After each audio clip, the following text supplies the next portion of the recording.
Okay, we're going to get started, and we're going to open up with the Pledge of Allegiance. And Bruce, would you lead us in the Pledge of Allegiance? I don't know. Say aye. Aye.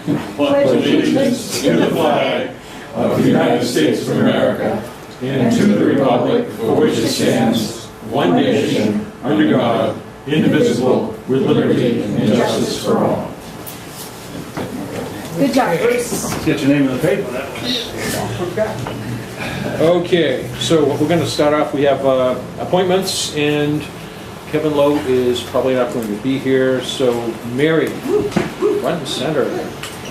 Yes, I have a letter from the Board of Community Center Directors, and I'd just like to read it. Dear Madam and Sirs, the Littleton Community Center Board of Directors cordially requests your support and written endorsement of our application for funding from the New Hampshire Land and Community Heritage Program to assist in repairing the roof of the main house of 120 Main Street. To be considered for funding, each application requires the support of the governing body of the community in which the property is located. We will be matching the LCHIP grant and with funds we have earmarked for restoration work on the property. We have been advised that the roof needs immediate attention, and we hope you will concur that this project is worthy of your endorsement. Thank you. Roxy Bowker. Now, do we need to vote on that? Well, let's Questions? just do it. Let's just do it. Right. I'd like to move that we provide the community house with a letter of support. Is that what you need, Mary, a letter? Yeah, I think just A letter of support from the board saying that we endorse the project and the application for the LCHIP funding to fix the roof ASAP. Is there a motion? Second. I second. The motion. Okay. All those in favor, say aye. Aye. Okay. Thank you. All right. And Ron. Thank you. So I'm representing the Energy Conservation Committee tonight, and you have before you a proposed slate of members of this committee, and rather than going through who came on, who gave off, who resigned, and whatnot, this is the new slate, basically, that we'd like you to approve. 7 members, Tony Locke was the chairman, myself, Mary Belanger, Steve Kelly, Dan, Rodney Edwards, and Marvin Minton. Got some non-voting members there, including Margie, who would like to be the Board of Selectmen representative to the committee. Okay. The I'll motion. move the motion. I'll move the motion to approve this list of members for the Conservation Commission. Second. Second. All those in favor? Aye. Aye. Okay. Just FYI on the committee, our focus right now is on the school. We've been approached by the superintendent and the school district, and they are looking very seriously at doing some kind of conversion at the Lakeway Elementary School. They're looking at wood as the primary source. They've asked us to take the lead on that. So that will be our focus between now and town meeting. I'm not saying we can't do anything else, but that'll be pretty much occupy us between now and then. All of the work that had been done when it came to the system over at the fire station and police station. So is that going to kind of facilitate things? It certainly will. We know the vendors. We have some experience with them. Slightly different system, bigger building, bigger usage and whatnot. So we may want to look both at wood pellets and wood chips. So we'll be asking the vendors to give us proposals on both of those options. Marty, you got a question? Ron, I just wondered if you have heard from this guy, Barry Bernstein. Did you? He does sales for Messersmith wood chip boilers. All right, I'll talk to you about that later. Yeah, if you can send me some Yep. contact information, Okay. I'd be glad to send them. And one other thing on the Energy Committee, speaking of the new facility down there at the Public Safety Complex, there will be a gathering there this Wednesday at 3:30. And this is part of a North Country tour by some dignitaries downstate. Meredith Hatfield, who's the director of the State Office of Energy and Planning, OEP, her deputy, Karen Prenton, and Molly Connors, who is Governor Hassan's energy advisor. We're making a tour through various energy projects in the North Country, and they're going to stop by Littleton and look at the new facility down there at 3:30. And Jeff Woodburn will be accompanying them. Anybody's welcome to join that. I'll just brief with the downstate people. Ron, do you know if they're going out to the hospital to inspect that facility? We made that suggestion that they ought to include that in the Littleton move, but I haven't confirmed that. Thank you.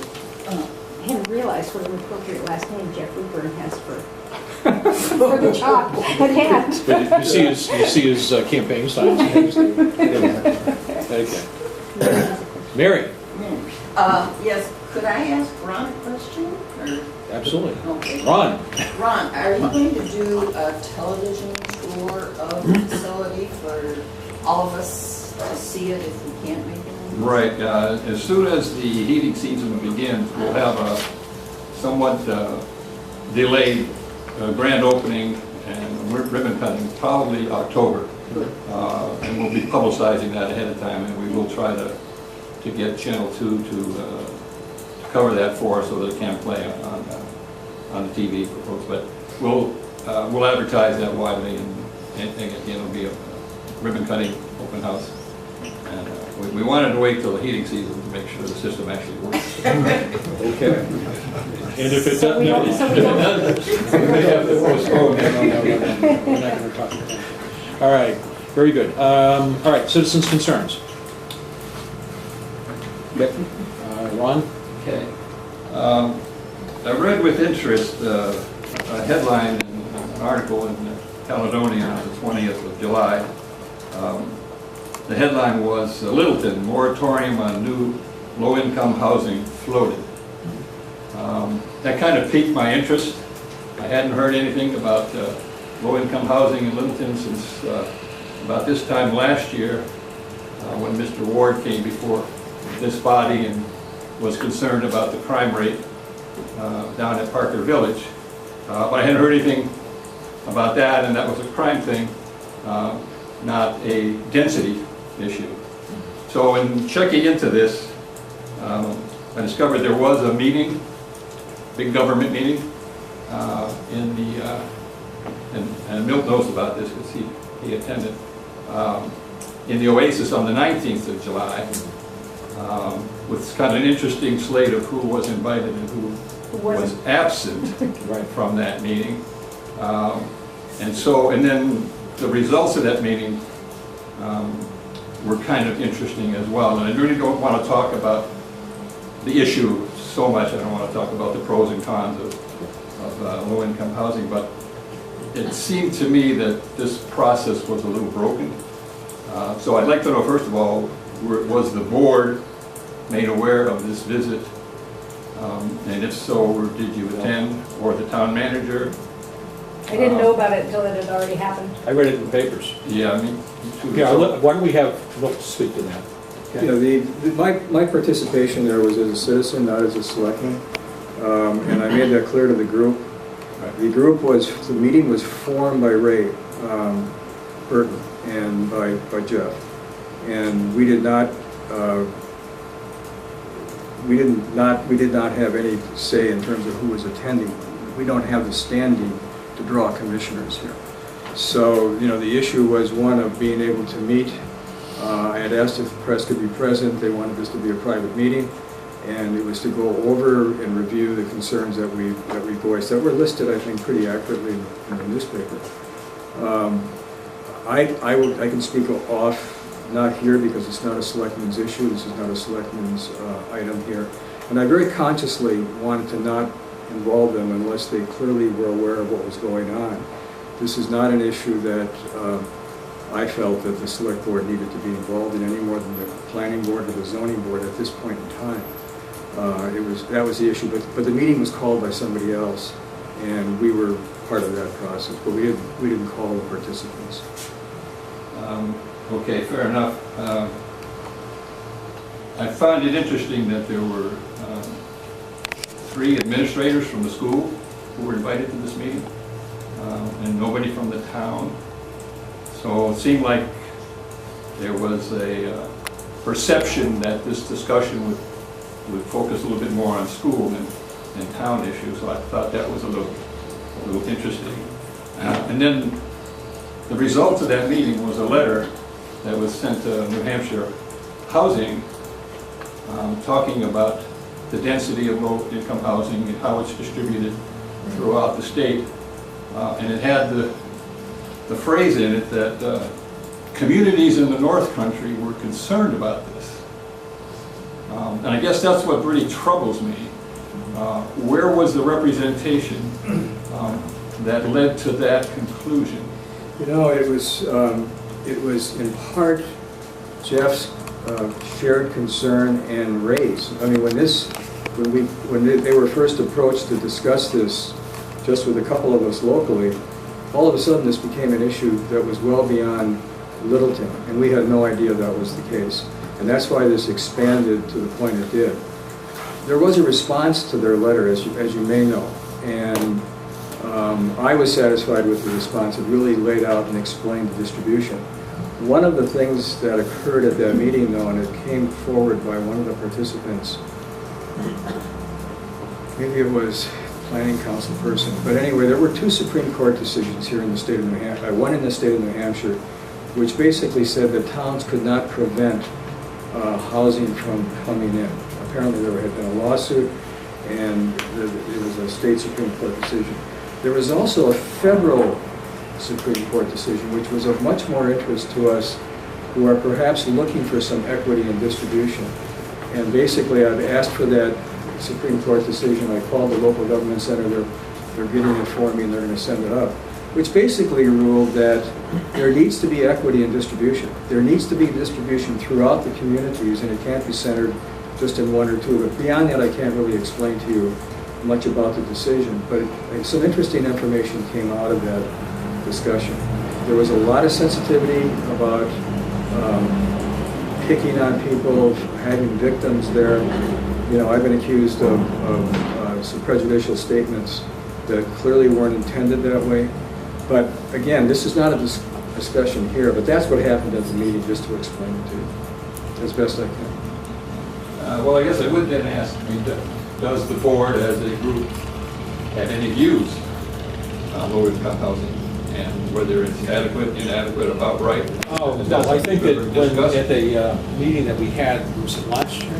Was it with the AKA crime issue? I think that we were pretty clear about where we stood on that. But this isn't about, you know, whether they come up from someplace else or if they're low income or anything else. I don't know what the outcome of that meeting is ultimately going to be. But I think, Milton, you had mentioned... The outcome actually was the letter that was responded to. And also, I believe David Wood has made a statement publicly that Littleton is not on the current list for expanded housing. Our position as a board back in January is the same position we have now. We accept our responsibilities for low-income housing and for vouchers. One of the comments, and not the comments, one of the things we had in the original working paper was a moratorium on vouchers as well, and I don't believe that. Now that I've read the letter that came from the state person, I don't believe that's even possible, nor would I want that to happen, because we have X number of units in the town of Littleton, and those units need to continue to be occupied by people. So apparently there is some turnover in the population that has vouchers, and in the people that occupy that type of housing. And there are a lot of owners of these buildings in town that clearly need to have those apartments filled. And so I learned a lot from that process as well. Okay, I have one last concern on this whole process, which I thought was broken. I mean, a private meeting, invitation only, no press allowed, no advertisement for a meeting that's going to happen that could have affected our community. I'm just a little surprised at that. And I was further surprised when Mr. Moore went to the school board and said, well, we've got plenty of water and light and electricity in in Littleton, but we got very little land, and counseled the school board that if there was any further expansion of low-income housing in Littleton, that this would be a problem, and that there would be fees associated with any new connections that had to go in. And that may be historically correct, but again, I don't understand this process, why we have somebody lecturing the school board that has nothing to do with the way the land is distributed. If I capture this correctly, the meeting itself was a sharing of information and a fact-finding meeting from, I guess, from the commissioners as well as from the other departments. There were a lot of departments that were there, and there was dialogue. And the only thing that came out of it was the letter, and now there's been a response to that letter. That was it. Okay, Ron, I'm just concerned that somebody has got something in for the poor people in this town. Last year we wanted to evict them. This year we're saying no more. So, I think the board, if your position is we have a responsibility and we'll stand behind it, I'm good with that. Yeah. This process was broken. Okay. Bruce? I also read the article in the newspaper on it. It's my belief, as a result of what I see within the community on it, is that your body up here should look into the concept of a housing authority on it. If you had a housing authority within your community out of it here, you could regulate it. I'll go back to when they started doing this through NCIC up on Man's Hill. There was a development put up there, and if they had been given 6 lots versus 30 lots to develop, and then you go back to them afterwards and find out if you have a need for another group of them, that's what should be done. I think that we are, within our community, the thing on it is overloaded on the basis of that part versus private enterprise on it, and the fact that it's not good business to be with the way we got into this thing here. A lot of it goes back to a head. I don't mind talking about it, but a head has 2 operations. They don't have one. There's one operation that's a head in this building, and then there's a head that does all the rentals. And that's the profit business of the thing on it for those people. But I'm not trying to go into that. I think that the community needs to have something when it comes down to that you look into it, that you possibly put in a housing authority. And then if you had to make decisions, you'd go back to the housing authority, and somebody within that group would study the situation on the basis if you needed more apartments or buildings or something like this. I'm an advocate that the water and light department doesn't do a good job on the basis of advancing with water and lights out of it too. They are not into it to advance into it to help the whether it's the developers, whether it's anything like this, and they could make more into it to try to help put more on it, to put it on the tax rolls. A town like ours needs more people buying water to make a justification. And you need to be able to look at it and say you have more possible houses, but you don't want to have an abundance of them. Right at the present time in Littleton, I bet you've got over 60 houses for sale. And I think you've only got like 300 homes in the town of Littleton. That's an awful lot. And it's not moving very rapidly, but it's not in other communities either, from that part either. But when you're talking about something that's coming up, just don't rule out what's called a housing authority. Thank you. Well, I'm just curious to know what authority people think the town of Littleton has to tell people who own property what they can and can't put in for housing for people. I mean, it's not like the town of Littleton is putting up housing and renting it out. You want me to answer your question? Well, I mean, You're asking it, and I don't mind okay, making this suggestion. yeah. Tell me how. Every time that these people have ever gone here, they've had to go. These people. Who are these people? Anytime anybody with housing of that nature has had to come to the Selectmen, and they get their grants and their approvals also through Grafton County, and it has to be endorsed by your select people in here as to what they do. And if you stop endorsing some of them as what you've got, it may limit some of what you have as far as that part, and it may limit what you have as far as the housing, or you improve what you have as far as that goes to make it pay for itself. You've got a community needs a balance out of it from that part. You've got to have a balance. You can't have it all one way or another or something like this. And I'm not saying that it should be nothing but very expensive homes, but I'm saying is that it needs to, and there's very little land available for private homes to be constructed within your community. Another thing on it, the way your zoning is. Frankly, when the zoning was built in the town of Littleton, all they did was go to another town. It was flat. And they voted in a town ordinance in here in the town of Littleton. And it's not a very good planning, laid out ordinance for side hill developments out of it from that part for anybody. And you need to have, as I said, you need to have a balance. But in the past, the select body has voted on these things every time that somebody wants to do this, and they come back, and then it goes back through Grafton County as well.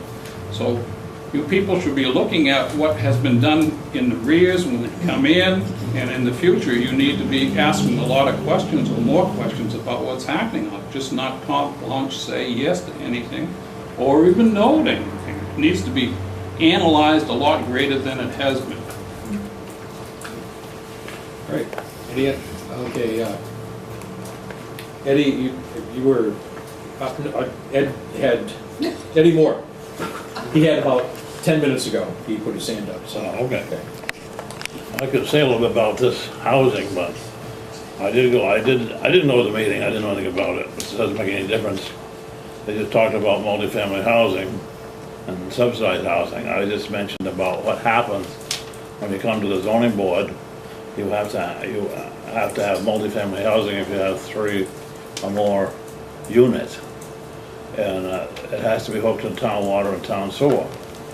Well, not all towns around us have that provision, so you can do that, and I don't know that they require it anyway, but Littleton does. And as Bruce, I think, said too, we are running out of spaces for accommodations where you can hook on to town water and town sewer directly without expanding the system. As the system was expanded on the meadow, for all the development on the meadow, it was paid for by the developers. And that's the way it's been in Littleton for quite a few years now. And the same thing would apply for multifamily housing. Now, whether they're subsidized in some way is not a concern of the board. It's just, if the lot is big enough and has accommodations it needs, that's granted usually. It's not discriminating about who is asking, or, for what portion of it may be subsidized or not. It's immaterial. That's all I can say about that, but I got something else too. Okay, go ahead. I'm here also representing Channel 2, which is on the Time Warner cable system. And there are several people that have called and contacted me too that can't get Channel 2 anymore because it has turned digital. And this involves Littleton, Lisbon, Monroe, Bethlehem, Franconia, Sugar Hill, and Twin Mountain. Anybody that's on the Time Warner system is on the cable system and receives Channel 2 through that system, which comes from Littleton and goes to the towns and generated at the high school through Channel 2. What this is I'm here to tell you that if you lost Channel 2, the first thing you do is see if your TV is new enough to program it in, because it might be already there and it's just not programmed in. But when it turns digital, you lose it, the way it's programmed now. If that doesn't work, then you can call the cable, Time Warner, a number that's on your bill, and you can ask them for a digital adapter. And they will send it to you at no charge. This is good until January 1st, 2015. And then after you get it, you hook it up, and you have to call in a number that they'll supply you to activate it. hooked up very similar to what a cable box is to your cable. Also too, if you don't want to do that, you can go up here on Union Street to the cable office and pick up the same box and go home and do the same thing, and you still have to call in to get it activated. Now, I said all this for Channel 2. The people that don't receive it don't know what I'm talking about. However, Tell your friends. that was a joke. However, people have friends and they have neighbors, and they talk to each other, and I know this is being recorded right here, and I want to put a better article in the papers, that people read the gossip in the paper. That's all I got to say. Okay. Yes. Bill. There you go. I just didn't know your name, I'm sorry. Yeah, Bill Freeland, I live up on Far Hill. Back to the question of low-income housing and moratorium, I don't know whether this is an appropriate place to mention this or even discuss the details of that article, but what I did some investigation and I found a number of inaccuracies in it. I'm not talking about the composition of the meeting. I'm talking about what came out and became part of the records reporting of it. And there's a fair amount of misinformation in that article, and if this is not something that is of concern or within the purview of the select board, then I'll... Well, hold it just a second. Sure. Just a second. Can you deliver the message in 5 minutes? I can do it in exactly 5 minutes. Okay, go. No, just speak to the camera. Okay. All right. It's right in front of you. I do that at the risk of keeping alive a story I think does not deserve it, so... That's fine, just deliver the message. So, all right. First, I'm not saying that people shouldn't hold a meeting like this or any other kind. The issue, however, is what were the consequences of this exclusionary policy? Well, for one, a major headline in the Caledonian Record suggesting that a moratorium on low-cost housing in Littleton was the primary topic of the meeting on the 19th of July, when according to 3 attendees that I spoke to, the moratorium was only a minor topic and only superficially addressed at that.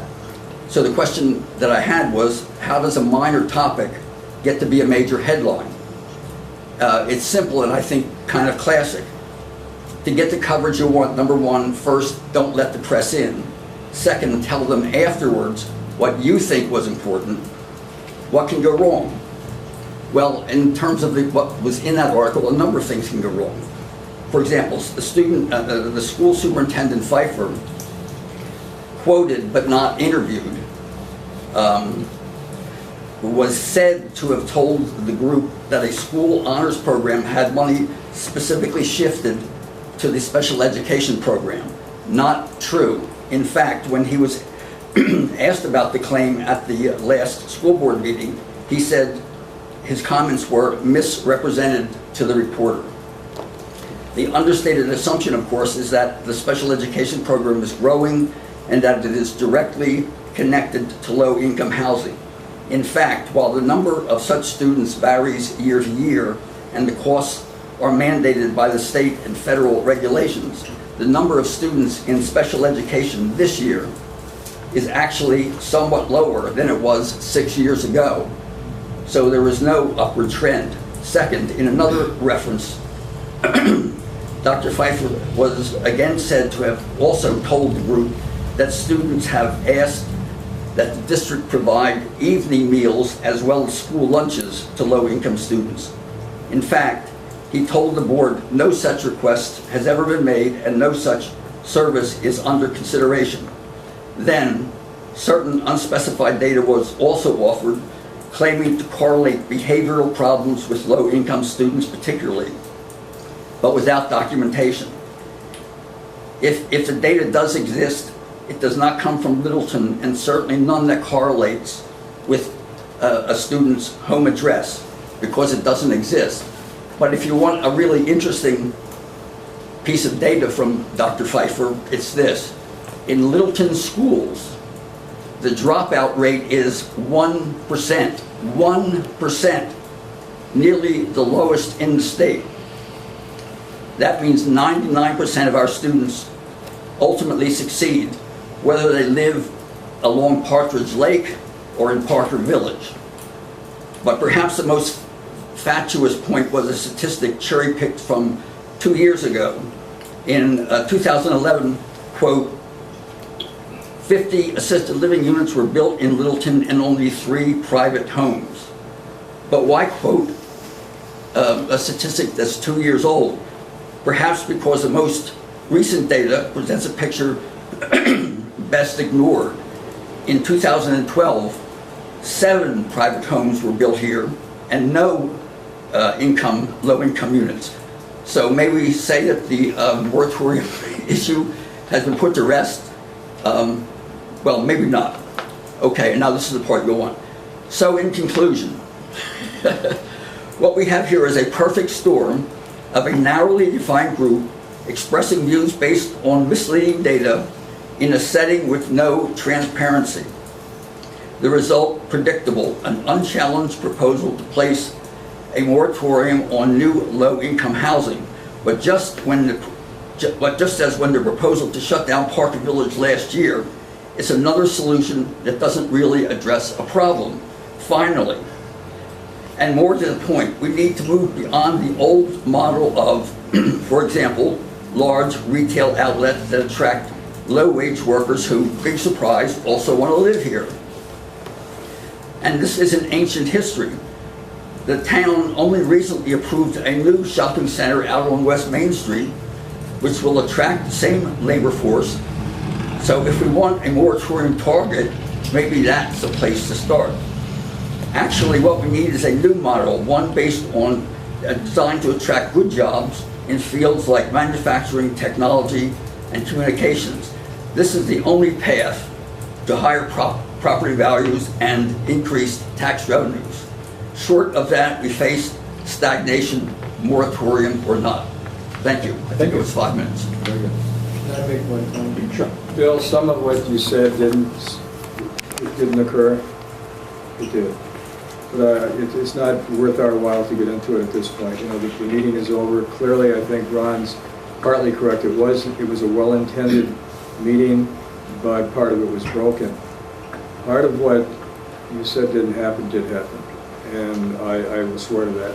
Yeah, But, you know, Dr. Pfeiffer also spent a good 30 minutes talking about the positives, and that's where the dropout rate came in.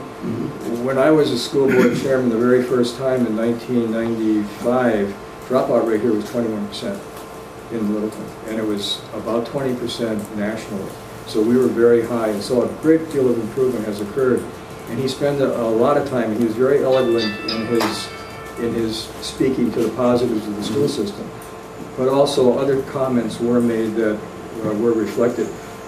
None of what you said is things that I said, thank goodness. but some of those things did occur. It's important now that we're beyond that. You know, we've gotten the letter back, and I think we need to move forward. And your point about the large box stores, or a lot of employers that are paying lower wages draw a population, and it is a correct assumption or a correct statement. But that was the major issue of the question that we raised was, are we saturated? The answer is no, you're not. There's still, whatever the formula is, there's still room for more. As a select board, we're clearly committed to maintaining those units and having people here who want to be part of this community who are lower income people. But the intent of the meeting was positive. You're absolutely right. You know, it looked very less than being totally transparent, and that just invites criticism. I don't think that was the intent, but it happened that way. So thank you for your input. Okay. All right. Any other citizens concerned? Dan? A comment and a question. It was mentioned that possibly we need another housing board or something like that. I can't remember what it was exactly. If that's bureaucrats at taxpayer expense, I hope we don't have anything like that. That's my comment. I was kind of waiting for that. Get it written on your hat. They don't get paid anyway. Milt, I'm going to paraphrase because I couldn't write it down as fast as you said it. You said something about the owners, and I think you were talking about the owners of low-income housing, I'm not sure, but owners need to have their buildings filled? Is Well, that what you said? After the meeting was over, and, you know, the comments came out about a moratorium on both housing units, if in fact we were at saturation, which apparently we're not under the formula, people approached me who do have some large buildings here in the area, in town, who do have people who hold vouchers, you know, and that population tends to turn over sort of rapidly, and so their only concern here was that they may not have people to fill them if in fact people are prevented from coming in. When you read the letter, the vouchers are portable. People can just come with them. There's nobody that can declare a moratorium on vouchers apparently, number one. But number two, I didn't clearly understand the impact of that on local landowners or what's the word here? People that rent to other Landlords. Thank you, landlords. So, you know, that wasn't something that I was aware of. So that whole issue with the vouchers, as far as I'm concerned, is a moot issue. Well, what I don't understand is if their buildings aren't filled, if their rooms aren't filled. Oh, they are now. I mean, and what they're worried about is if there was a moratorium and people weren't able to replace people who were leaving, that would leave them, you know, Well, have some isn't vacancies. that kind of well, that's tough. I mean, you go into a business, and if you've built too much, then you should be assuming the responsibility, not taxpayers or anybody else. Maybe. I mean, maybe. Some of these buildings have been here for many, many years, so they're not newly built. That still doesn't make any difference. If you've assumed the ownership of that building, you've assumed it, and you've assumed the responsibility, and sometimes that responsibility is if you haven't assumed things right, you're going to suffer. But that shouldn't be the taxpayer's responsibility. Right. It was just something that I hadn't anticipated in terms of, you know, participating and maybe asking for a moratorium. That's not my question. Any other concerns? Okay, thank you. All right. Okay, Highway Department report. Okay, thank you, Mr. Chairman. Oops, here we go. I'll get there eventually.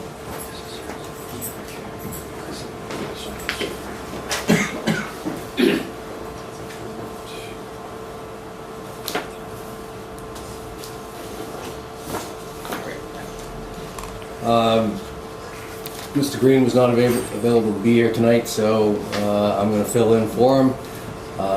We have been busy in the last month. I'll go through some of the projects contemplated and underway. The Reedy Way culvert replacement project is underway. 5 18-inch culverts and 1 24-inch culvert will be installed in those approximate locations. Bigelow Construction Company has been contracted to do that. Here's a typical excavation with the replacement culvert being installed. The backfill is a mixture of crushed glass and gravel, which we've been successful using in the past. It has quite good drainage. So that comes up to the top of the culvert, and then from the top of the culvert up will be crushed gravel. Fred, excuse me. Yeah. Why does Reedy Way need 5 culverts? Well, that's what was there. Right, but is this normal for roads to need to have all of their culverts replaced all at the same time? Well, these culverts were old, metal, rusted. Some were crushed. I'm not a road engineer, but I think some of the construction of the road may not be up to today's standards. So the backfill and covering of the culverts may have been less than required and had put additional stresses on those metal culverts. One of the reasons we contracted it out, a question came up, why isn't the highway department doing it? But this is precisely the reason. All of the utilities are underground there and run on top of the culverts. And with our machine, our backhoe just has a fingered bucket on it, and you really need a smooth bucket, interchangeable with the fingered bucket. But this was exactly the risk that we were worried about, breaking the conduit. As you can see, that conduit has been broken, a saddle, but the cable has not been damaged. Water and Light went up there, the cable company went up. Even though the conduit is damaged, the line is not, so a saddle will be put on that as part of the final repair and waterproof tape. We got permission from the Rail Division from the state of New Hampshire to remove the railroad tracks crossings on Riverside Drive, Deer Court, and Beacon Street. We originally needed it for the Riverside Drive repaving project, but since we were so near Deer Court and the hump in that road, the rise in that road was presenting problems for winter maintenance and the snowplow drivers, so we wanted to remove that. And then while we were at it, we said, well, Beacon Street is the third and final crossing on town roads, so we've removed the Beacon Street tracks too. And this is just a typical picture of removal of the railroad tracks Right. and ties. Before you get away from that, the crushed, that one, right. Next The one. broken conduit. Broken conduit. Now, usually, I don't know if homeowners have to do it, but or if it's just recommended, but they usually have, where I was from, it was called USA, it was underground. Dig Safe was up there, and they marked all the lines, so they knew where the lines are. And they did this after they knew the line was They there? know the lines are, but when you're operating a big machine like that, it's very easy to break a conduit. Scary. And here again, standard design would not allow underground conduit to go on top of a culvert in today's world. But, oh, okay, well. So, we don't have the money to replace all on the conduit, so we're just doing a So they light actually replacement. probably thought it was underneath the No, we knew it was on top, and that was one of the reasons the town crew didn't want to do it. We wanted to contract it out to someone that has more experience in replacing culverts. Okay. So here you see, this is Riverside Drive, removal of the rails, removal of the tracks, and what we've done is backfill to cover the end of the rails. The state wants to retain the rails. The tracks, or the ties, are given up, so they will come and pick up the rails. Riverside Drive, we reclaim the asphalt. Reclaiming, it means you bring in a big machine and chew it all up and replace it in place. We added about 400 plus yards of gravel to Riverside Drive to bring it up, raised 4 manholes, finished grading and paving began last week. A lot of this was done for the Selectmen's meeting that was postponed from last week. I heard that. Sorry, everybody. The original plan was simply to greater shim the low areas on Riverside Drive and then put on a 1.5 inch of additional asphalt. But when we went out there with the contractor, realized the amount of shim that was needed, it became more cost effective for the town to reclaim it, haul the gravel, and then put down 2 inches of base asphalt with 1 inch of top coat. So there's the reclaim machine working on Riverside Drive. Here's the paving crew last Friday. And before I get off of that slide, If you have traveled out there today, you'll realize that the paving has not been completed. Shortly about noon on Friday, the Lower Waterford Pike asphalt plant broke. That's what I heard, it broke. I don't know what happens when an asphalt plant breaks, but clearly they weren't able to deliver asphalt.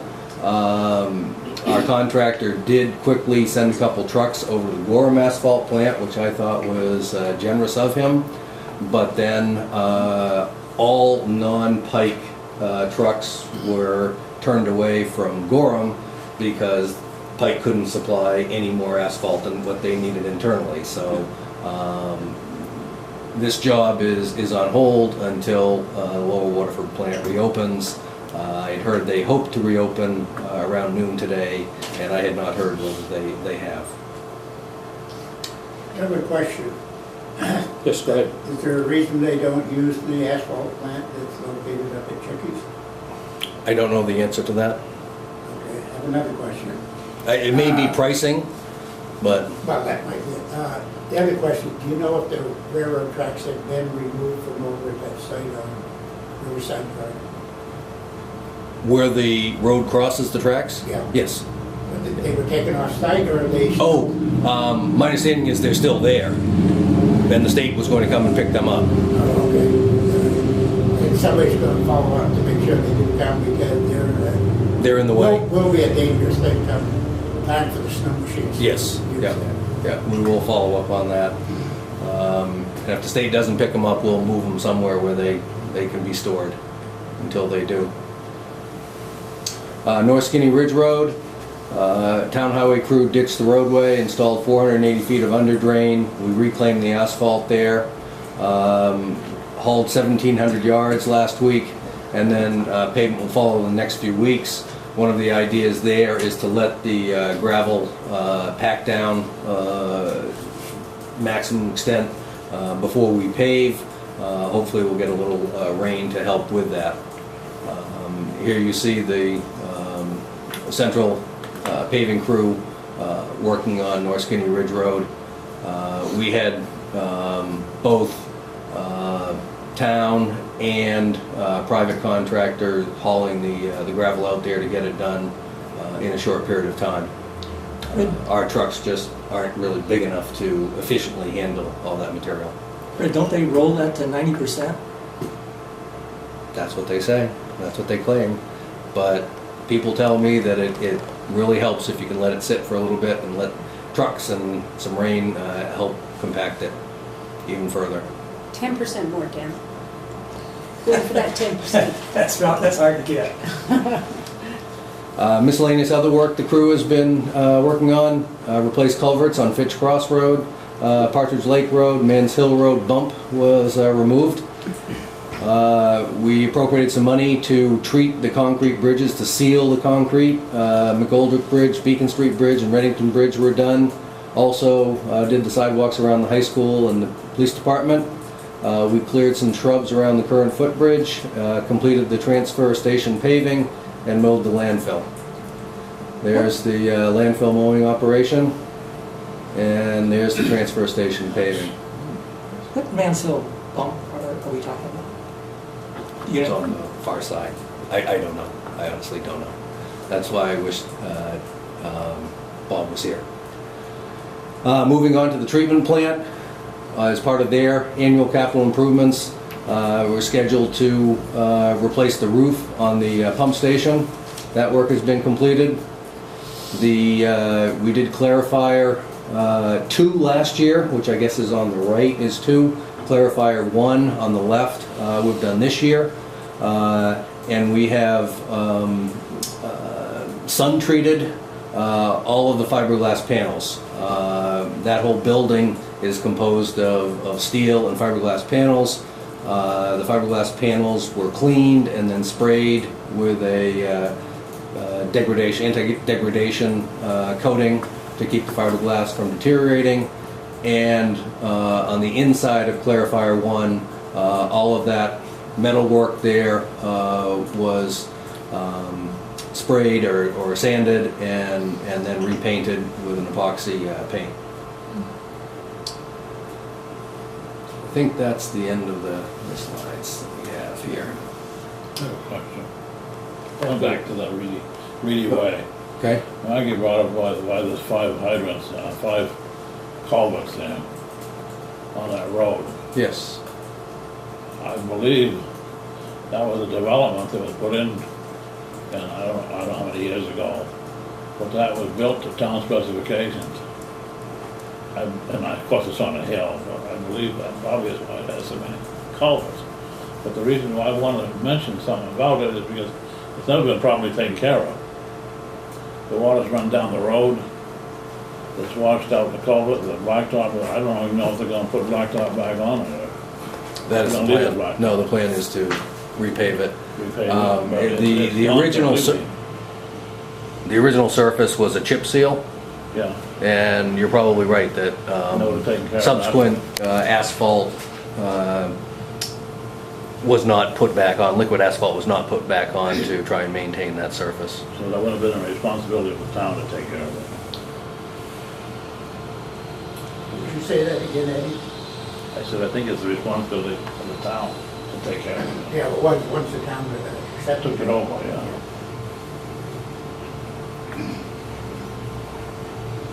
Okay, old business. And I still, that's the highway department report. Now I have a short manager's report. Oh, okay, Mr. Chairman, that if that's too. okay. He's trying to shorten the meeting. As I said, this He's was, afraid as you I might said, talk too short. much. I was approached by the Nocky family to see whether Dodge Hill Landing could be officially renamed Nocky's Landing. And in my inquiries around, nobody knew what Dodge Hill Landing was, but when I asked, where's Nocky's Landing, everyone knows where it is. Where is it? It's at the end of the old Waterford Road. Okay. we've always called it that. So, when the Trans-Canada representatives were in town, I invited them to my office and went through that scenario I just went through with you, and they said they would look into the possibility of renaming the landing. Their main concern was FERC, their FERC licensing, Federal Energy Regulatory Commission, because as part of their licensing, they have to submit a recreation plan. And, you know, it seems like a simple thing to either have this board approve it and to do some re-signage, but their concern was getting involved into the federal. Yeah, there's nothing simple with the fence. Right. And then, what is this one? If you recall, we redid our financing. You approved refinancing our loans. Mm-hmm. And here's a quick snapshot picture of them. The Opera House renovation loan balance was $250,000. Our previous interest rate was 3.29%. Our new interest rate is 1.5%. We were able to reduce the term to 6 months. Over the life of the new loan, we'll say $15,000, but we will be paying about $1,300 more a year for that. Reddington Bridge, $250,000. All these three have the same principal balance. Went from 3.29% to 1.5%, reduced it 6 months. Interest savings $15,446. Annual payment increase was $1,300. Main Street improvements, $250,000, went from 4.25% to 1.5%. We were able to reduce the term a year and a half. Total interest savings $35,717. Annual payment has gone down by $3,300. Grove Street sidewalks is 1.1 million. Went from 3.63% to 2.92%. Had a 5-year reduction in the term, saving the town $142,000, but we will be paying $13,000 more on an annual basis for the remainder of the loan. Police station, 1.259 loan balance, 3.63% to 2.92%, 5-year reduction, will be saving the town $156,000. Payment will go up by $14,544 for a total interest savings on the loan of $365,000 on those 5 loans. And for this year, our budget for financing will have $45,000 and change left in it that we're saving in this year's interest alone. That's after your annual payments have been. Yes, we've paid everything for this year on those loans. And the last thing was, if you remember, town meeting directed us to have 2 public hearings on the Mount Eustace lease. Talked with the Mount Eustace ski group, and they would like to have those 2 hearings in the month of September. So I've tentatively scheduled one for September 9th, which I think is the first meeting, and then the second one will be September 23rd. And we'll have that as part of the regular board meetings.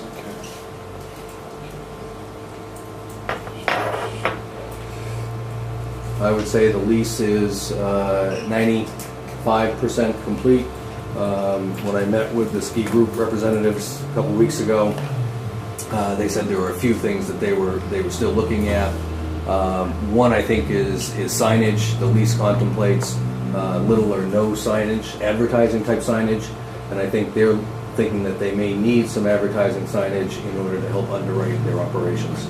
So that's something that the board may want to discuss. That's it. Okay, so, under old business, Chief. Okay.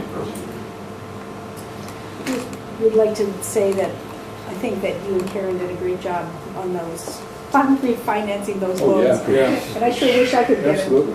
1.5% loan on. Yeah. Dan, did you write down all those savings numbers? He knows that Remember it's that. $1,000 a day and he wants it back. Karen did a great job on that. I'd like to report that the revision for the town's local emergency response plan has been completed. A project that started in August 2012, took approximately 1 year to complete. The plan underwent a pretty major rewrite and a change in format. And if I can, just briefly, I'll go through the chapters and what some of the changes were.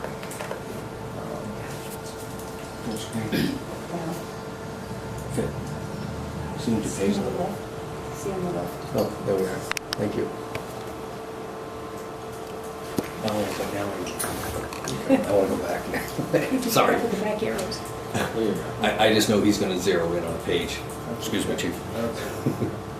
Technological difficulties. No, this is what I wanted. I just want to agree with that. In chapter 1, which are pages 7 through 38, which is entitled The Basic Plan, that describes the purpose, the scope, and the management of the plan.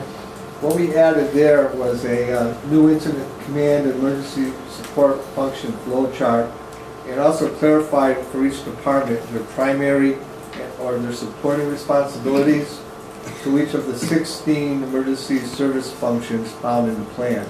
So basically what we did with that is we streamlined it considerably so it'd be more user-friendly and easily readable.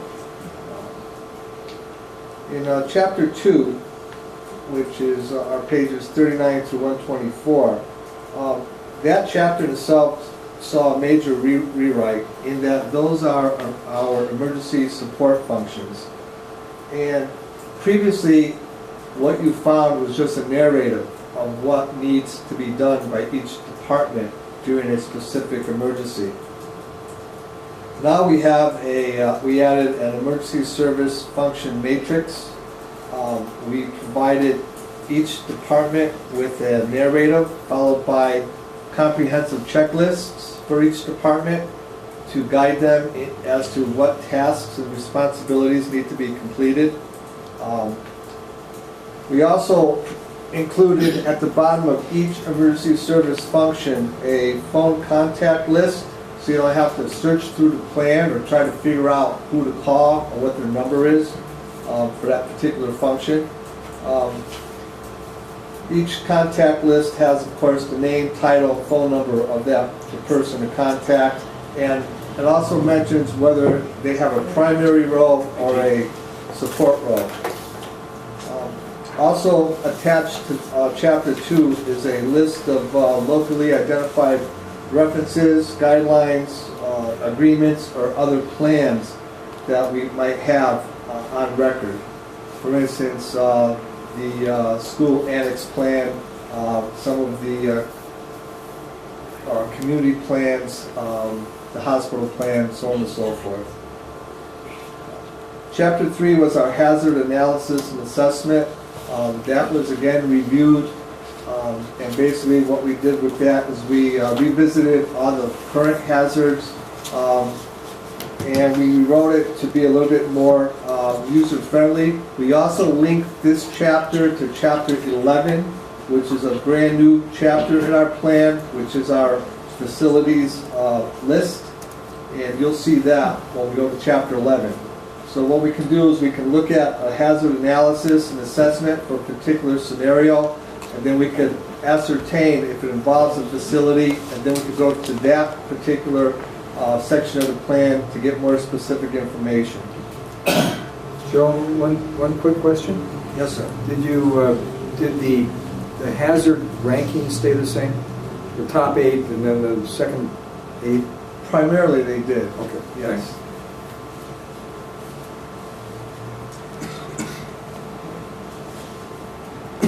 What you're looking at there is the actual hazard assessment matrix.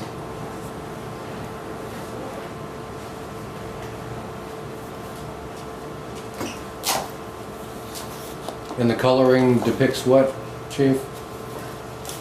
The coloring, it just makes it, we'll say, easier to read, The to yellow depict. section are hazards that are most likely to affect Right. Littleton. And the hazards that are pink may affect May Littleton. affect. And the green ones are less likely to Yes. affect Littleton. If you turn to page, let's say, go to page 40, if you can, Fred. And just scroll down, you'll find it. This is a matrix of the 16 emergency service functions and which department has a primary role or which department has a secondary role in these particular events. And this matrix is attached to, if you want to scroll down further, please. Keep going. Up? No, right there. Okay. The matrix is attached to this type of format in which each department is given a section, and it's color-coded, and of course there's a little icon depicting who they are, and basically a checklist of what tasks need to be performed by that department during a specific incident. This matrix is broken down further into a job task sheet to be handed out to each department member to aid the department head into organizing their department and handing out those responsibilities in order to accomplish the tasks at hand.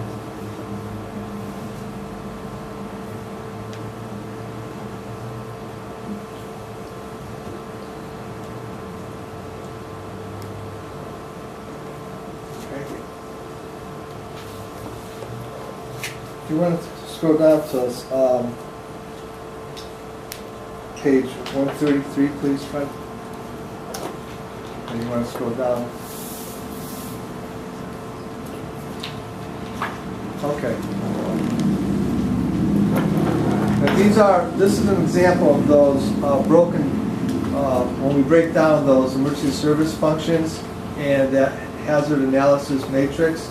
For instance, this particular checklist is for severe natural events, whether it's snowstorms, ice storms, high winds, etc.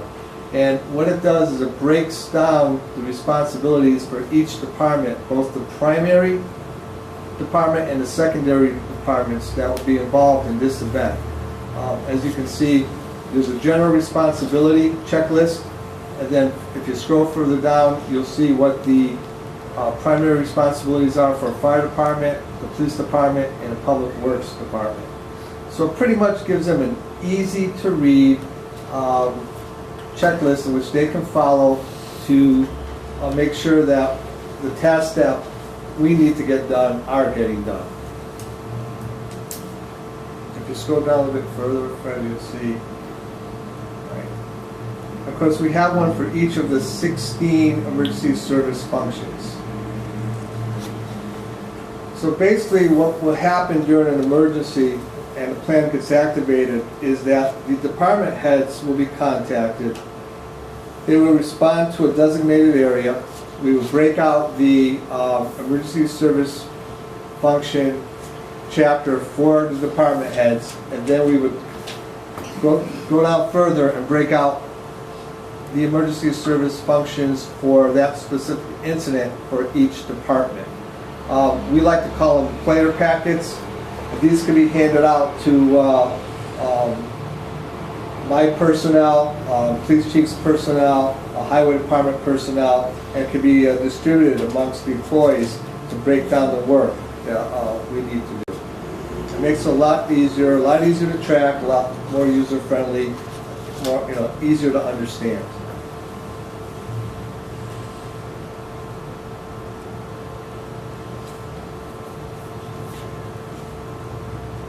Chapter 5 is our terrorist annex. Again, we incorporated some checklists in the terrorist annex, which can be found at pages 165 through 184. Chapter 6, start on page 185, is our Emergency Operations Center chapter, and that included local and regional alert lists containing phone numbers and email addresses. And all the phone numbers and contacts are all revised, of course. Chapter 7 was revised to include the school annex and their emergency plans.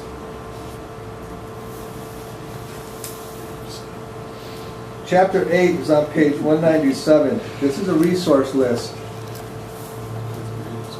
And basically the resource list provides a comprehensive list of resources, both locally and regionally, that we can call upon if we need a particular piece of equipment or a particular type of expertise to help us mitigate the incident, handle the incident. I see you've got a ham operators list. Yes, we do. We have a full updated ham operators list. How many operators in the area? Let's scroll down the list. There's quite a few. Good, good. Yes. I thought it was a dying art. No, it's not. Ham operators never die. Oh, I used to. No, they just get smoked. It's a Monday. Now, that used to be quite the. I remember I was involved in many years ago back in high school. It was how would I put it? It was cutting edge back then. It was. It was. What's interesting is during Katrina, the ham operators played a vital role. Oh, yeah. Because many of the communication towers were destroyed. Exactly. And basically it was the ham operators who handled a majority of the communications between emergency services. Do you remember slow scan TV? Yes. Do they still do that? I don't know. Nice. It was pretty incredible back then. So we have quite a few ham operators in the region that we could call upon to help us in the event that we have a communications issue. Yeah, I missed they had a gathering, I guess, about a month and a half ago. And I was hoping to get to that. I hadn't been to one in years. Yeah. But they just completed a big exercise. Right. Yeah. Very successful for the library.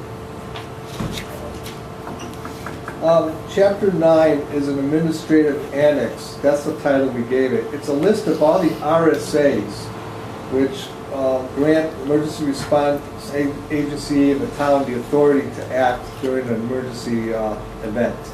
So if there's any question as to if we are working within the confines of the law, we can just turn to Chapter 9 and the reference will be there for us to review. Chapter 10 contains all our forms. The majority of the forms in there include the American Red Cross initial intake and assessment form to better serve our residents if they're displaced. Also includes the American Red Cross Safe and Well registration form to assist us in contacting family members and friends.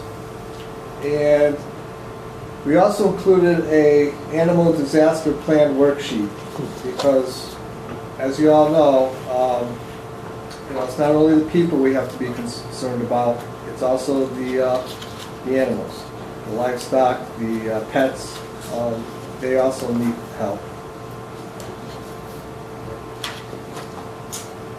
Chapter 11 is the new local facilities list. If you want to go to page 254, Fred, please.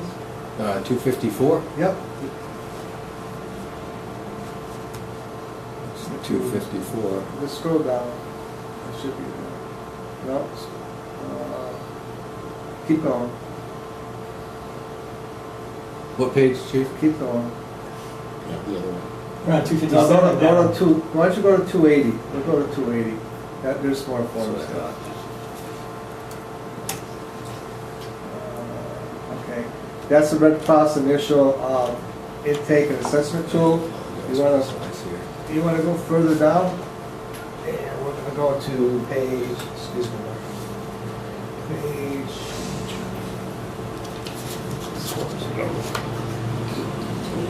25, chapter 11. Here we go. That's an example of the of facilities. What we call a facilities card. This one here is for AmeriGas. It provides the facility address, the phone number, grids and GPS. And the reason why some of them have grids and GPS is that we can perform some dispersion scenarios using particular programs. Has emergency contact numbers, and it has chemicals, how much chemical is on the site, and where it's stored. So if you remember, I said that Chapter 11 was linked to Chapter 3, which was our hazard and risk assessment. That's the reason why we linked the two.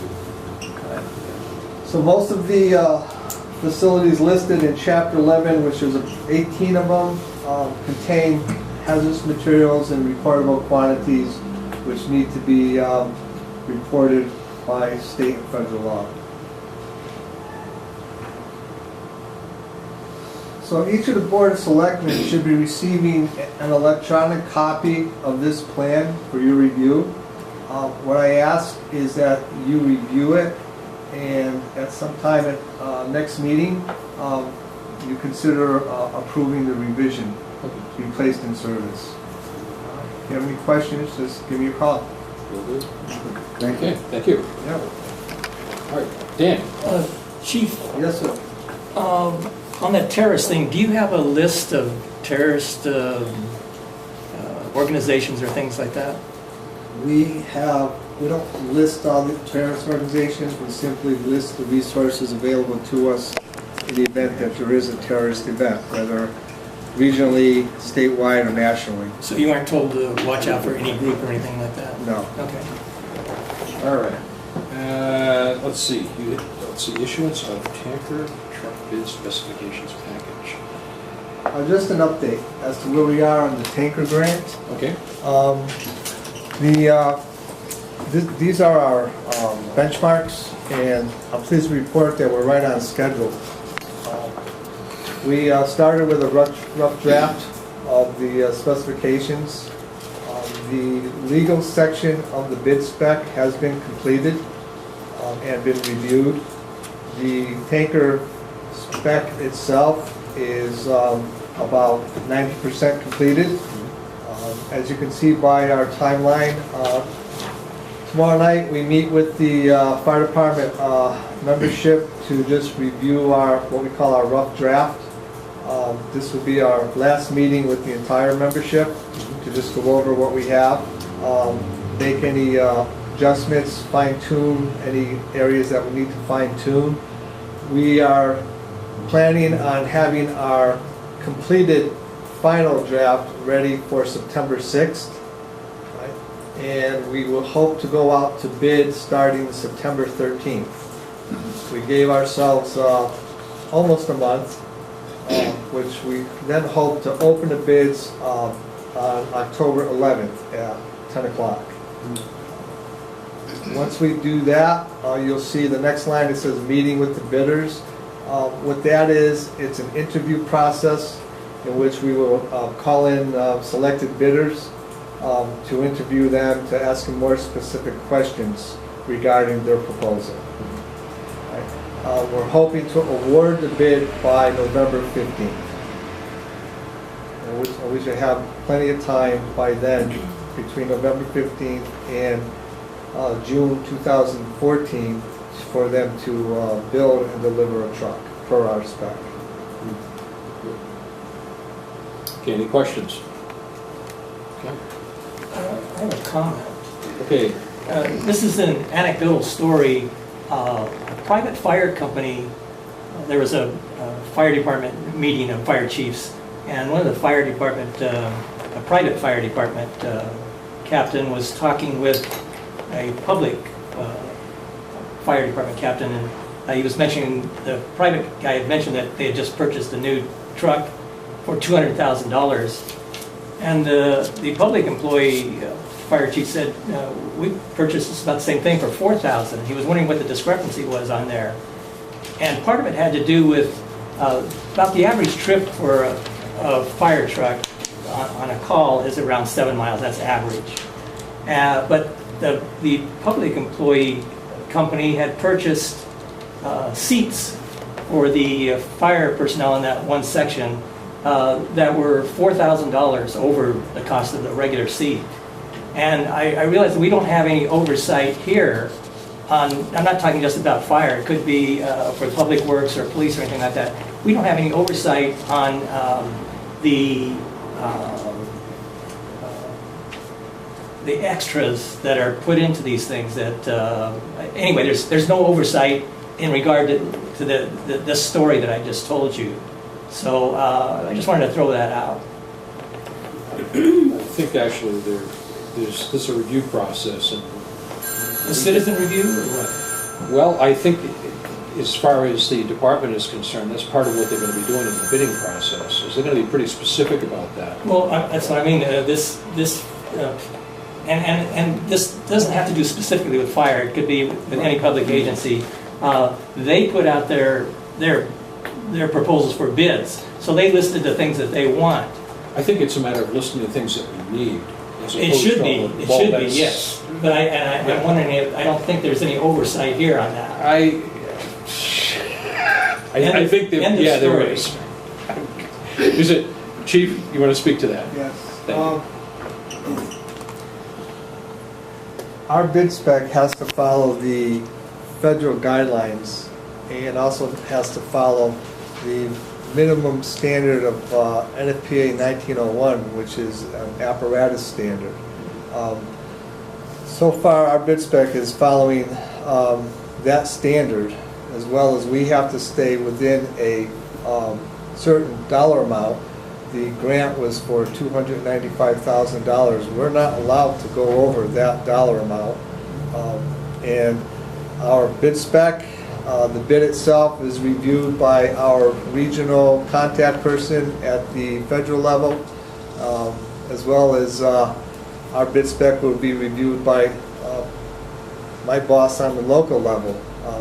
We've already reviewed the legal section of the spec. I'm sure that we're going to be reviewing the, we'll say, the truck spec. Okay, so there's no built-in hot tub or anything like that? No, and there's no $4,000 seats either. Okay. No. It's That was just one example there. It's You know, designed, everything. it's designed, the truck, I can tell you that there's been a lot of thought that went into this truck. There's a lot of consideration for what we have and what we need. And so we looked at what do we have for needs. Obviously, this is a very unique piece of apparatus. It's a huge improvement over what we currently have. We have a desire to make this truck as functional as possible, to diversify with this truck in order to serve more than one need. Yes, it delivers water. Yes, it can take pump water out of areas where we can't pump out with a conventional pumper. Its water capacity is 3.5 times what we have now, of the tanker we have now. It will have a small fire pump on it. It will not have a full-size fire pump on it. It will contain a 750 gallon per minute pump. It will contain what we call 2 hose crosslays. The reason that we're doing this is because we envision this truck at some point in time could possibly be a first due apparatus. It could possibly be a second or third due apparatus to certain situations. We would like to have some pumping capability and not just be able to put water in it and dump it. So it'll serve us and serve the public a little bit more efficiently. But we do have to stay within the federal guidelines and the standard. Yep. Will it be four-wheel drive? No. No? No. Not in New Hampshire, up here, you won't have four-wheel drive? No, we will have locking differentials and automatic chains. Margie? Well, I just want to say, Dan, that there are a couple of different places where there's oversight. You know, the budget committee looks at every detail of the purchases that we make in this town, and the board of selectmen and the town manager all go over everything.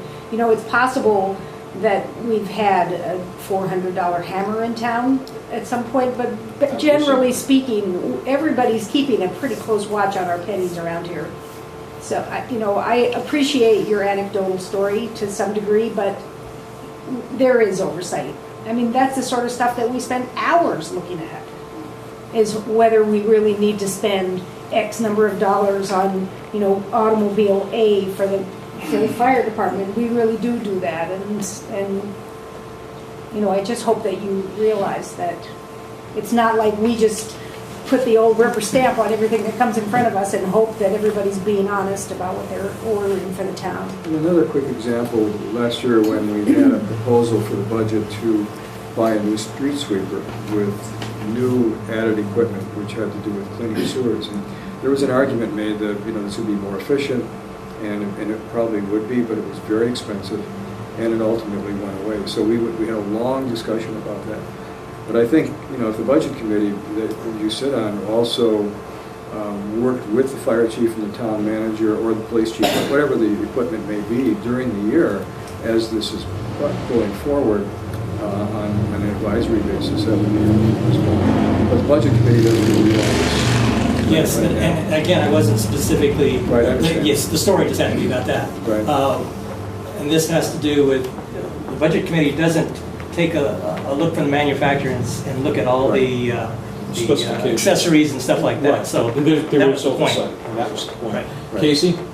From a safety standpoint, Chief, is there anything that can be put on the tanker trucks so that when you have freezing temperatures, that the pumps on the truck or the tankers don't freeze? And the reason I ask is there was, in another municipality, there was a fire, and the first tanker froze, the second tanker froze, and the first tanker, the third one, froze.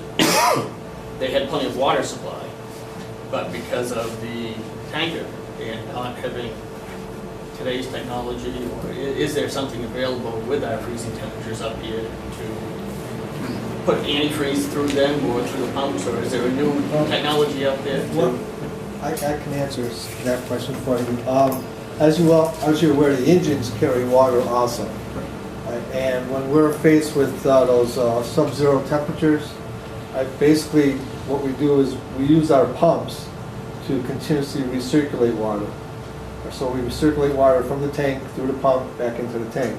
This prevents the tank water from freezing, prevents the piping from freezing, prevents the pump from freezing. Right? On the pumps themselves, we also have pump heaters, which will be supplemental to circulating water, so that devices such as relief valves or governors don't freeze. So there are some engineering mechanisms out there and some protocols that we use to prevent freezing. Yes. Bruce? Is this an automatic or standard shift? This is an automatic. Automatic. Yes. In Littleton, New Hampshire. How about the gear ratios? I'll have to pull the spec up for you to get you specifics. We've on already that. bought fire trucks here before that can't make it up the hill in the town of Littleton because they didn't have it geared right. Again, we don't live in a flat countryside, I don't think. Okay. New business. And do we have new business? I have two items. Okay. Quickly. I shared these with Fred this morning. The first one, and Margie, this goes back to the last meeting of the planning board. And I've got Darren's article here, easement now, changes later. I want to know, and you and Fred were both there, and I've taken an interest in this Patel issue from the standpoint of this being an out-of-state developer and the amount of time that's taken. And you've expressed frustration here in terms of movement as well, and it's cited here in the paper. At this point, do the two of you know if that June 4th letter that Patel submitted to the planning board with all of the list of things they were going to do during May, June, July, August, if any of that was done? Did anything come forward? Because I know they didn't show up at one meeting where they were supposed to give us give the planning board a report, and now that last meeting, I guess, kind of ended things. Do we know if they did anything? Yeah, they did do something. Can you tell us what it was? They've hired their traffic engineer. The traffic engineer has been given the instructions on what has to be studied, which, based on what it is that they're thinking about doing, there are certain things that they're required to do. They're required to look at what the traffic is going to be at a number of points that are not right at where their driveway comes onto the road, but also there. And the traffic engineer that the Patels hired had not, at the time that we had our last meeting, had not been given the most recent plan that the state of New Hampshire had come up with, having to do with the Lowe's upgrade. Mm-hmm. But they thought that once they had that information, it was going to take at least 8 weeks for them to get the traffic study done. Mm-hmm. And so it's well beyond the dates that they had projected, which was a concern that I voiced back when I saw this list initially. I mean, assuming no ill intent here, I think we have a business down there that is a victim. That is clearly a victim. And if the planning board ever acted on the nuclear option that they have, which is to shut down the property, given that this developer has been given 2 insufficiency notices and has not adequately responded to either one, the nuclear option being to shut that property down, McDonald's is a victim. And anyone who pulls into that area is a victim for just a few seconds when you go through the disorientation of figuring out where you're going in what way. They did recommend at one point also putting some form of barriers in there to at least help the director. I wrote the DOT on that, and they said that was more of a safety hazard than the current situation, so they denied our ability to put those in. So, and part of this isn't the Patel's problem. People shooting out of that parking lot to get over to the ramp. Once the ramp is closed, it'll be fine, but right now that ramp is still open. There have been very few accidents there, but there were very few accidents in lazy old Route 3 through Franconia Notch until 2 tragic head-on collisions occurred. And you know, maybe no one's to blame here, but we're all victims of this situation that Margie has described in various terms. Some of which not able to be used in public meetings. Well, these could because they're in the paper. But whether it's a disaster or whatever you want to call it, we're sitting here with an out-of-state developer. We're going into year 6. We've got people here who are clearly victims of this process, not intentionally victims. My question is this: do the two of you think it would be worth our while as a select board to invite the planning board to a meeting? The 8 of whatever, how many are on there? 9, 6, 7, 8 people on there. 10 of us, 10, 11, town manager, etc. And walk through all of the, because we're part of this. Many meetings that we end here, Fred says, I'm working with the hotels, and that was his job. That's not an issue here. But we're as much a part of this at this point, and I think when Bruce and Casey have identified as us as having some liability, I guess my question is there any sense to perhaps sitting down with both boards, walking through this whole process together, and maybe even inviting the McDonald's representatives to be part of this? Because if I understand what was said by the vice chairman of the planning board, there is an option there to shut that property down completely. Shut down McDonald's, and just based on whatever the concerns or conclusions are regarding the speed with which this isn't getting done. And I know there's a plan out there, and Lowe's is part of that. There's all kinds of things in the way, but there seems to always be some things in the way for this to get done. As a developer, clearly revenue and profit is part of it, and that's real, and that's legitimate. And maybe this just isn't the right environment, and there's wanting to hold off until a later time. But I guess my basic question is, from your two perspectives, because you go to those meetings all the time, is there any sense to sitting down and walking through everything as two boards? We being the select board and maybe the planning board. I don't know, Milt. I feel like we could probably do what the vice chair says and say, all right, we've had it, we're going to, shut it down. But I just don't see the point of doing that if where we are at this point is that there's going to be a change. The change, they're not going to get a driveway permit until the state approves what they're proposing. And they're not going to propose something until they've done the traffic study that the state is requiring them to do. So, it is incredibly frustrating to have it all take such a long time. But it isn't entirely the Patel's fault. And, the planning board really sort of came into it by, they sort of backed into it accidentally. It just ended up in their lap because that's what the RSA says, that's the board that the RSA says has to deal with it. But it wasn't a planning board issue to begin with because it bypassed the planning board process because of the so-called land dedication.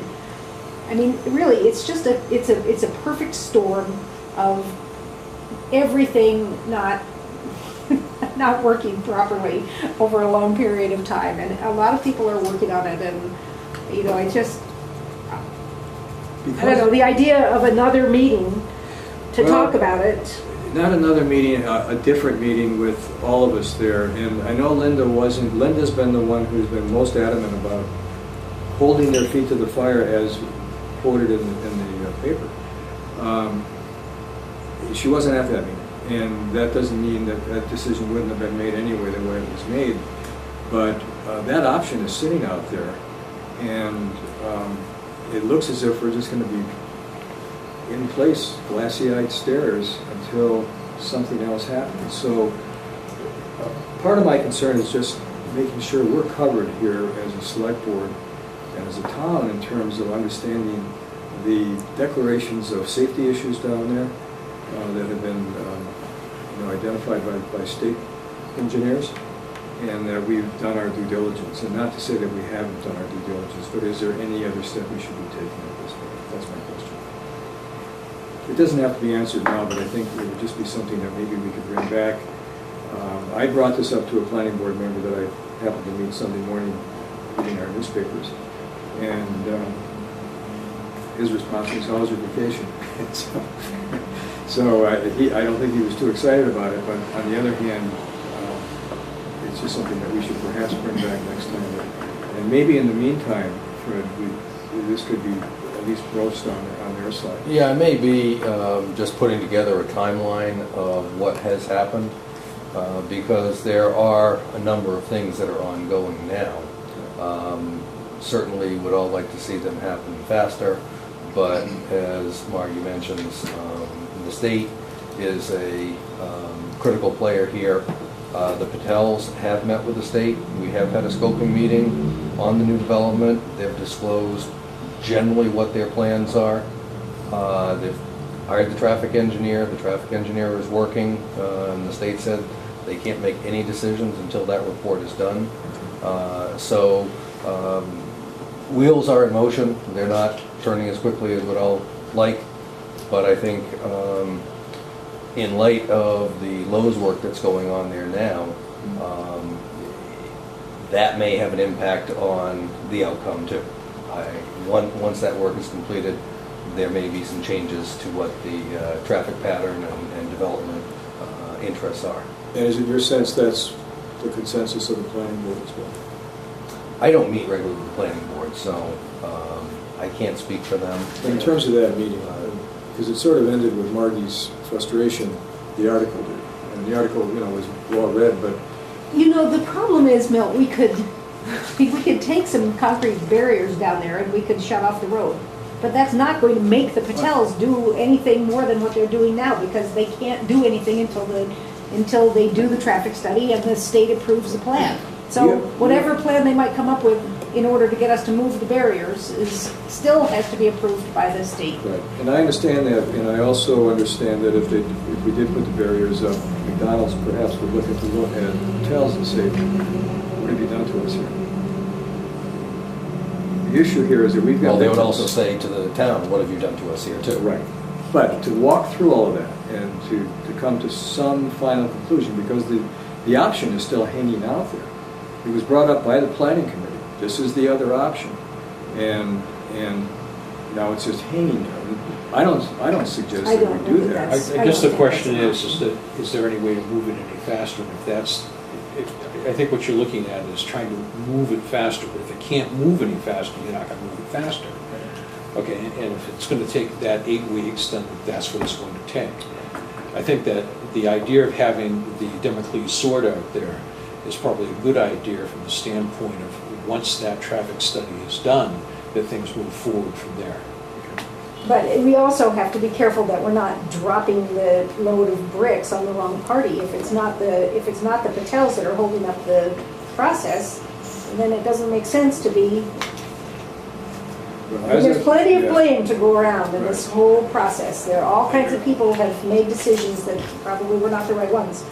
But the fact of the matter is that all we can do is go from where we are now. And where we are now is that Patels have to do the traffic study based on what the state told them to do, and then come up with a plan for what they want to do, and the state has to approve it. And apparently the state is in no mood to hurry. Like, they were hurried along at the first place, and look where we all got. So if there were concerns with what was laid out here on June 4th, those concerns are confirmed. That they laid out a bunch of things to get done under the assumption that this would move on this timeline. And nothing's moving on this timeline. And again, what my concern was... What are the things that, I mean... Well, they said that, no, I'm not sure. Let's look at that. I looked list. in my phone, I couldn't find it. This was the letter that they had to respond to the planning board by. And I raised questions right away about enormous steps within a 4-week period. And remember, I brought this here once before saying you got to ask them to break it out more specifically, because they've got enormous steps here. And again, everybody's well-intended here, but there's no way you can lay a plan out where they're beginning to move people in there in 2014. They're a half a month to a month behind their plan right now, and it's pretty clear that they're not going to be able to catch up to the rest of the stuff. But I suppose this also is hazard of telling people that they've got to come up with a list of things that they're going to do by the next meeting. I mean, Right. Right. And we had talked about it. Okay, great. Thank you. Let me go to my other item very quickly.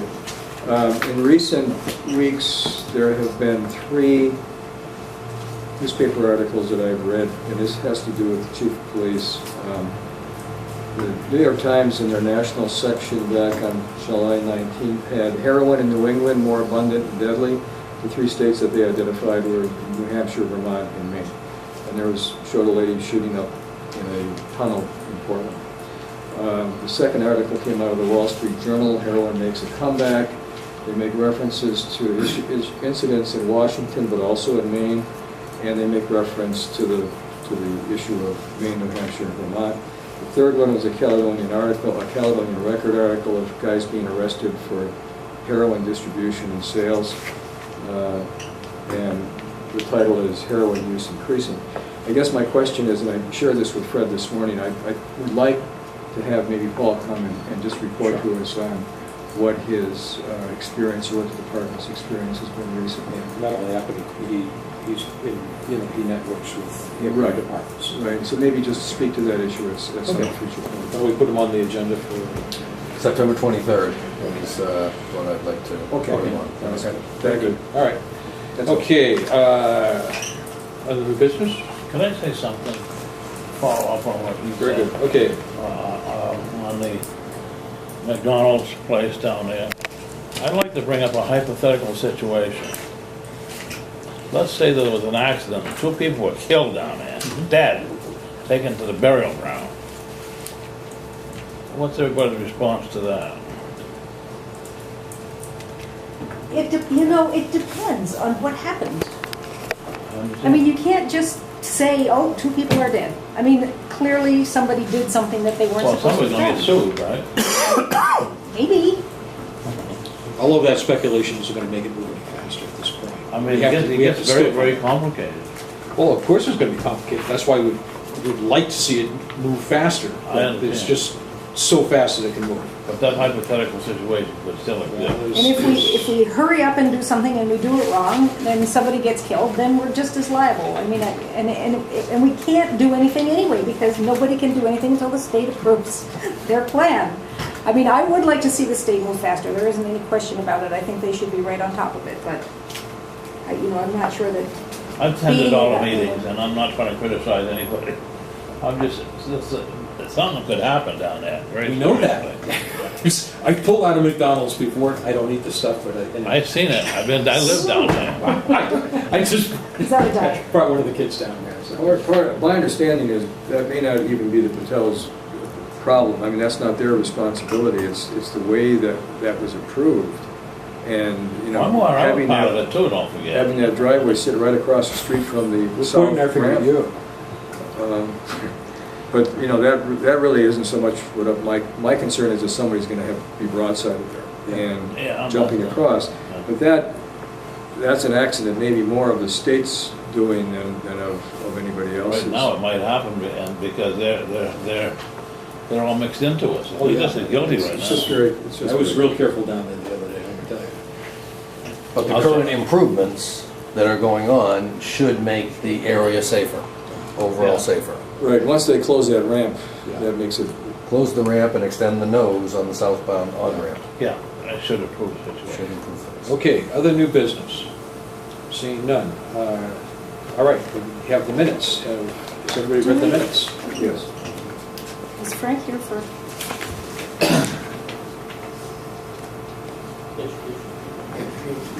Oh, did you want to speak? I think Marty asked if I was here for a reason. Boy, you're here for a reason.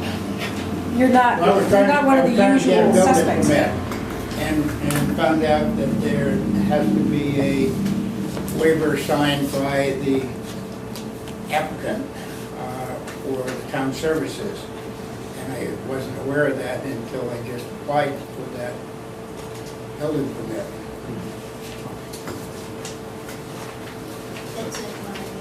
So we've signed it. Like, we probably should have given it to you and let you go, Frank. Well, we need a copy of it. Oh, that's Yeah, we great. need a copy. Sorry to make you suffer. minutes. That's okay. Okay. It's always, just The reminds me. board has signed it, and it'll be available to pick up tomorrow, or we can fax it to you. Okay, any So- questions for me or the owner? No. Just Okay. none other than what they signed, All right, okay? good, thank you. All set? All right, so now we have the minutes. Have you read the July 8th minutes? Yes, I make a motion that we approve the minutes of July 8th, 2015. I second the motion. All those in favor say aye. Aye. Okay, July 31st. Make a motion that we approve the minutes of July 31st, 2015. There's the public hearing on the non-public session. Second the motion. All those in favor say aye. Aye. Okay. All right, so we're going to go into non-public. Are we? Yes. Okay.